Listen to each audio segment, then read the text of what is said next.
ഒരു വാക്കൊന്ന് പറയുമോ? എനിക്ക് 3 വർഷം കൊണ്ട് അസ്ഥിയുരുക്ക് എന്നൊരു രോഗമുണ്ടായിരുന്നു. ഇതിനു മുമ്പ് ഒരുപാട് സ്ഥലങ്ങളിൽ പ്രാർത്ഥനയ്ക്ക് പോയിട്ടുണ്ട്. പ്രാർത്ഥിച്ചു വിടും. ഇരട്ടിയായിട്ട് ആൻറ്റിബയോട്ടിക്കുകൾ തിന്നുന്നതല്ലാതെ ഒരു മാറ്റവും എന്നിലുണ്ടായിട്ടില്ല. പക്ഷേ ഞാൻ ബ്രദറിൻ്റെ അടുത്ത് വന്നു, അപ്പനെ അറിഞ്ഞു, സ്നാനപ്പെട്ടു. അന്ന് എനിക്ക് സൗഖ്യം കിട്ടി. ഇതിന്റെ സൈനുകൾ എങ്ങനെയാണ്? ശരീരം നന്നാവത്തില്ല. 30 കിലോ കൂടുതൽ എനിക്ക് വെയിറ്റ് വെക്കത്തില്ല. പിന്നെ അസഹനീയമായ വയറുവേദന, പുറത്തെങ്ങും ഇറങ്ങാൻ പറ്റത്തില്ല. അത്രത്തോളം ബുദ്ധിമുട്ടുകളായിരുന്നു. ഇപ്പം സ്വയം എനിക്ക് വെയിറ്റ് വെച്ചു തുടങ്ങി എന്നൊരു വിശ്വാസം. അതുപോലെ തന്നെ എനിക്ക് വയറുവേദന അതിനുശേഷം വന്നിട്ടില്ല. വയറുവേദന അതിനുശേഷം വന്നിട്ടില്ല? ഇല്ല, വന്നിട്ടില്ല.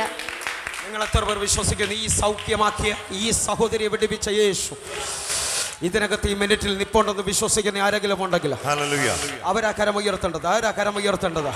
ഹല്ലേലൂയ. കർത്താവേ, ഈ മകൾക്ക് ഈ സ്റ്റേജിൽ നിന്ന് സാക്ഷ്യം പറയുവാൻ സ്വർഗത്തിലെ ദൈവം ചെയ്ത അത്ഭുതത്തിനായി സ്തോത്രം.